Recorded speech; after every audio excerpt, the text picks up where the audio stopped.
The street is empty. Dust hangs thick in the air like smoke from a fresh gunshot. Two men stand facing one another beneath a hard, unforgiving sun. Hands hover inches above their holsters. No one speaks. No one moves. The moment stretches, ritualized, inevitable, until violence arrives as a single, clean, decisive act. This is the image that has defined the Old West for over a century. It promises clarity in a violent world. Honor, individual justice, rules even in chaos. In this version of history, gunfights were frequent, formal, and fair. The fastest hand won. The guilty fell. Order returned with one perfect shot. But almost none of it is true. When you strip away the legend and look at what actually survives, court transcripts, coroner's reports, town ordinances, eyewitness accounts in frontier newspapers, the entire myth begins to collapse. True quick-draw duels? They weren't common. They were exceptional, almost unheard of. Most frontier violence was sudden, alcohol-soaked, close range, brutal, and often outright illegal. The towns we call the wildest, Dodge City, Tombstone, Abilene, were actively fighting to stop it. Firearms restricted within town limits. Visitors forced to surrender their weapons at the sheriff's office or saloons. Marshals weren't there to win shootouts. They were there to prevent them from ever happening. Violence wasn't glory. It was failure, of restraint, of enforcement, of the fragile order these people were desperately trying to build in a harsh land. This isn't memory. This isn't cinematic convention. This is documented history. In this video, we go straight to the sources. Conflicting inquest testimonies from Tombstone, coroner's reports from Kansas cattle towns, municipal records spelling out exactly where guns could and could not be carried. Frontier newspapers reporting violence not as heroic spectacle, but as civic crisis. And the decades of work by historians who've compared myth against cold, measurable evidence. Our goal isn't to claim the Old West was peaceful. It wasn't. It was dangerous, unstable, often brutal. But it was never lawless in the way popular culture insists. The real question isn't whether violence existed, it's whether the version we all remember ever did. This is the story of how the gunfight myth was manufactured, how it was refined and locked into place by dime novels, Wild West shows, and Hollywood, and what frontier life actually looked like when you strip away the drama and hindsight. What emerges is something far more compelling than endless duels and lone heroes. A society struggling, imperfectly, often desperately, to build law where none had existed before. Let's uncover the truth. The gunfight myth did not emerge organically from frontier life. It was manufactured, deliberately, repeatedly, and for profit. In the decades following the Civil War, the American frontier became an object of fascination for audiences thousands of miles away. Eastern cities were industrializing rapidly. Daily life was crowded, regulated, and increasingly abstract. The West, by contrast, could be imagined as raw, personal, and unrestrained.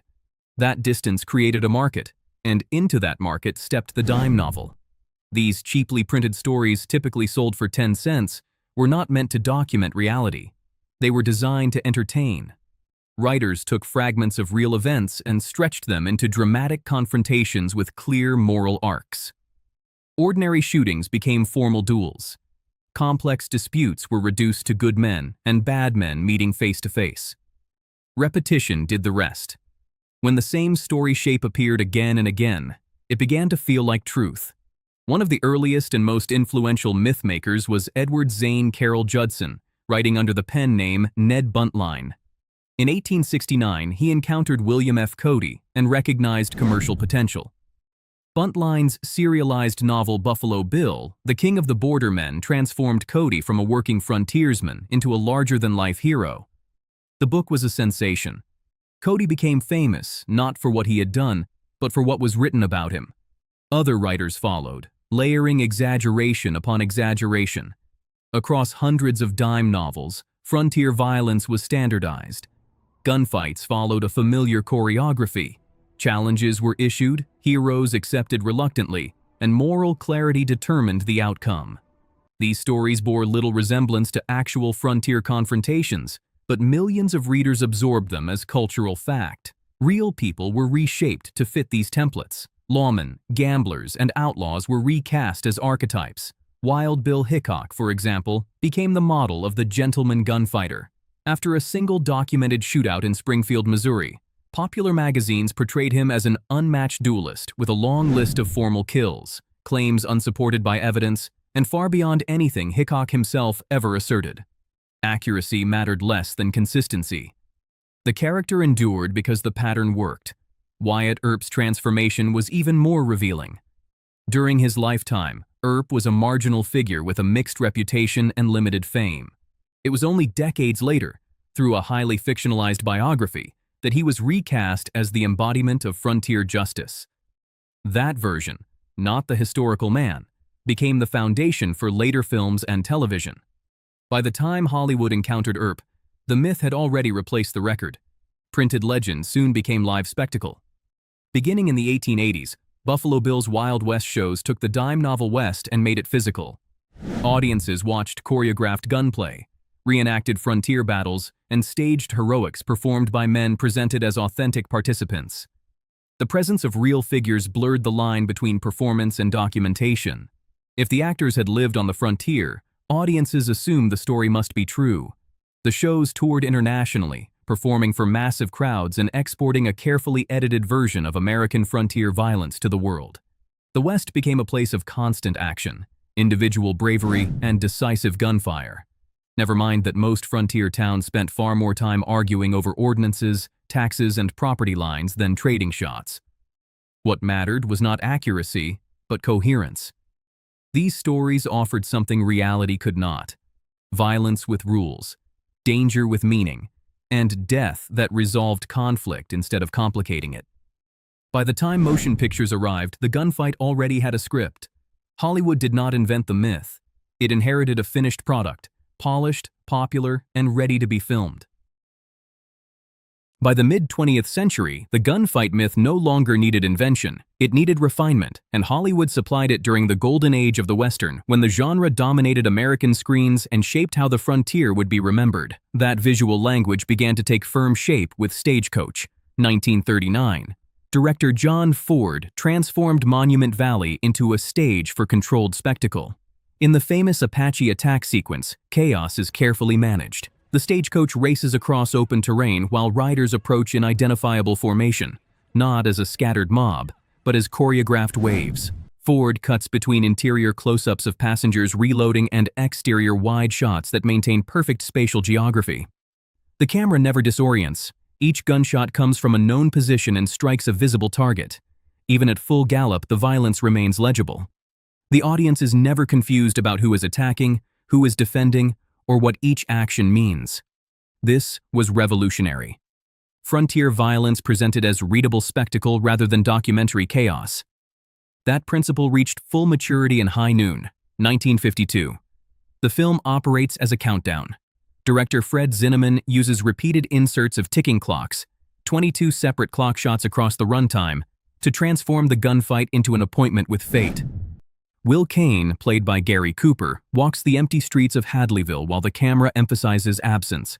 Closed doors, shuttered windows, retreating allies. The space is theatrical, not accidental. When Frank Miller's gang arrives on the noon train, they walk four abreast down the center of the street in perfect formation. No chaos, no ambush. Kane faces them alone in broad daylight on an empty avenue. The shootout itself is brief but geometrically precise. Zinnemann cuts between clear sightlines. Kane behind a corner, a gunman in a window, another advancing down an alley. Each shot is accounted for.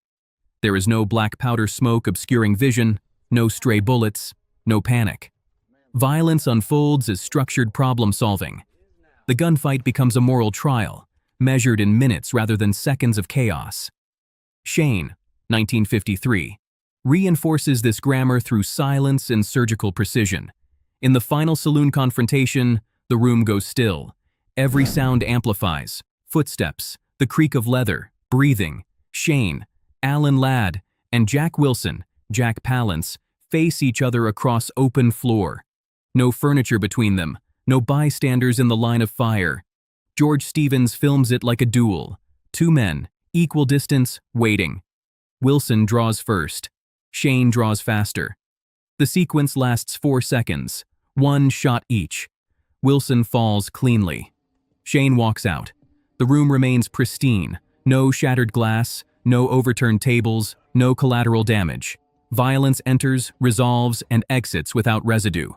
By 1957, the template was codified. Gunfight at the OK Corral transforms a 30-second brawl in a narrow lot into an 8-minute ritual.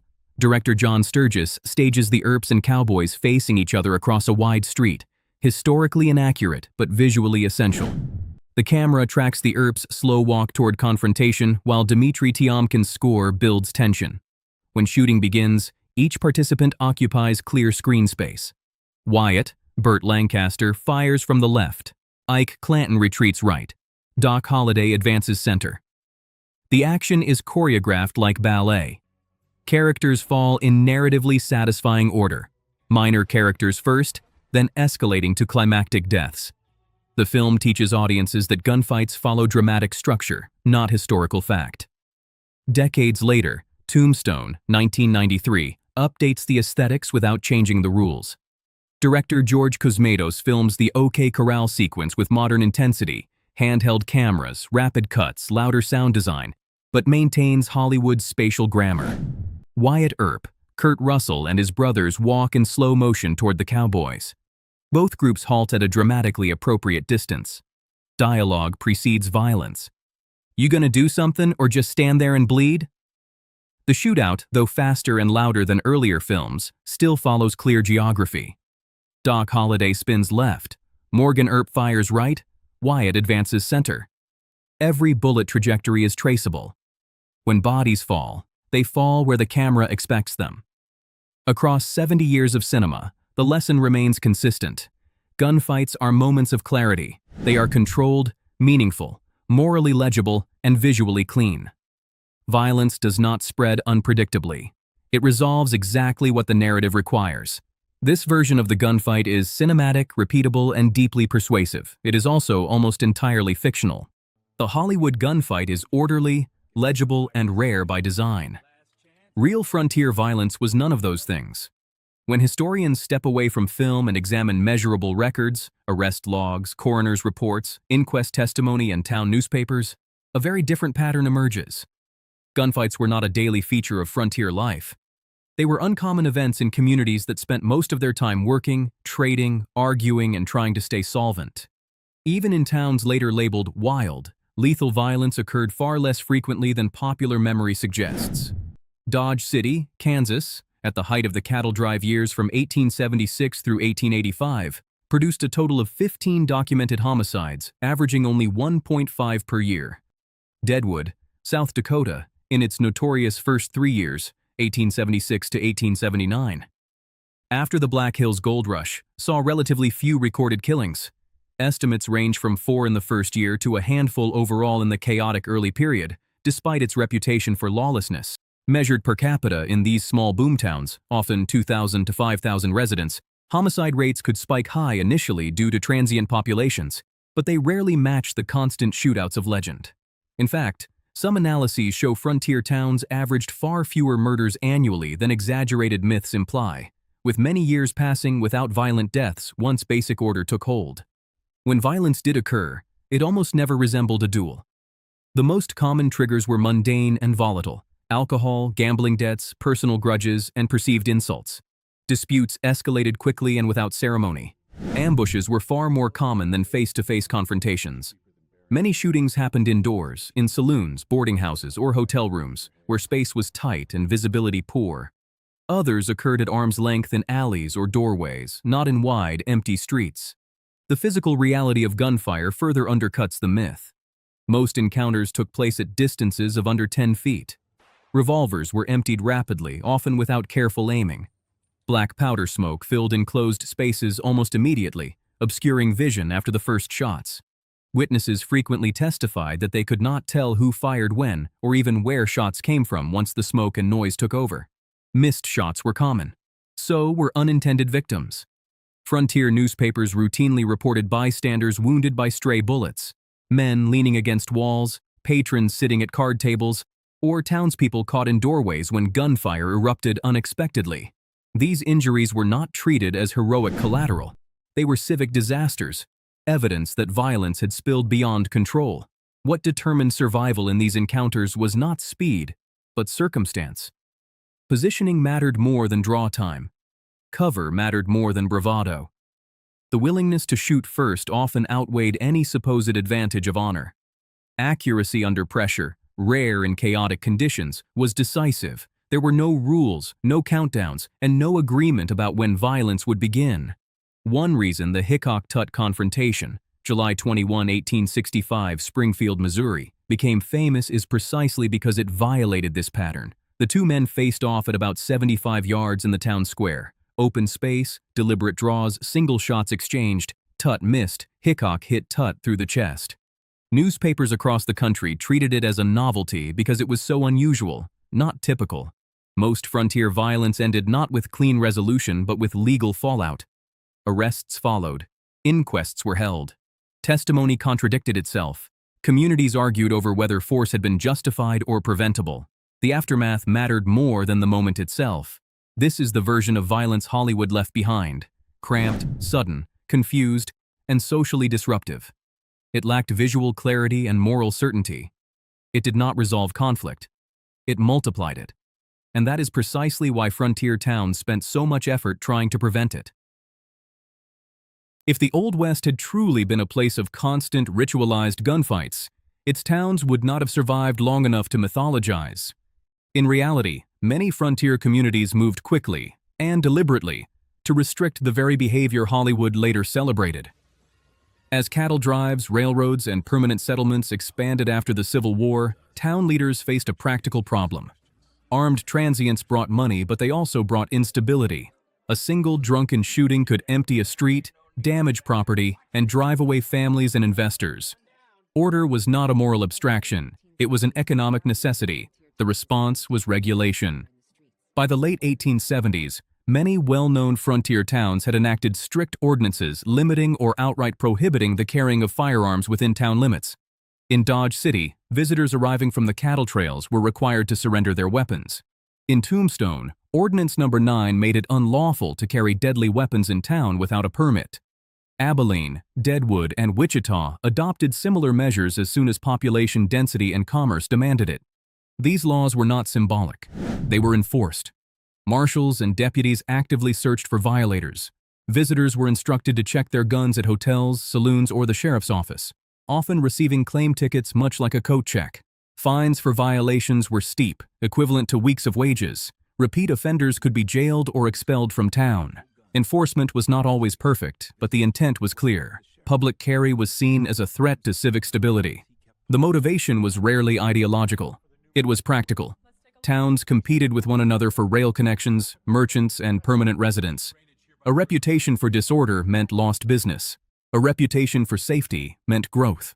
Civic leaders understood that visible restraint, not romantic violence, attracted capital. This reality creates a sharp irony. The towns later branded as wild were actively trying to suppress gunplay, not encourage it. The most famous shootout in Western history did not occur because a town tolerated armed bravado. It occurred because officials attempted to enforce disarmament and failed. Hollywood's version of the West rarely acknowledges this. Gun control appears as weakness. Law appears as hesitation. But on the frontier, law was survival infrastructure. It was how communities reduced risk in places where hospitals were distant, courts were young, and every loss carried outsized consequences. The myth tells us the West was dangerous because it was free of rules. The record shows it was dangerous because it was learning, often painfully, how to create them. When the gun smoke clears, both literal and cinematic, a different frontier comes into view. Most people in the American West were not gunfighters. They were farmers, merchants, laborers, and families trying to make unstable places livable. Their days were shaped less by violence than by routine. Settling land disputes, negotiating contracts, petitioning for schools, churches, and courts. Survival depended on cooperation far more than confrontation. In that context, violence represented failure. A successful town marshal was not one who won shootouts, but one who prevented them. Quiet months mattered more than dramatic arrests.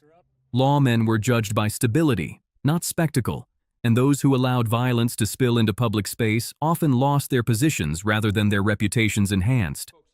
Order on the frontier was built through systems that rarely appear on screen. Contracts governed trade. Courts handled disputes. Town councils argued over ordinances line by line.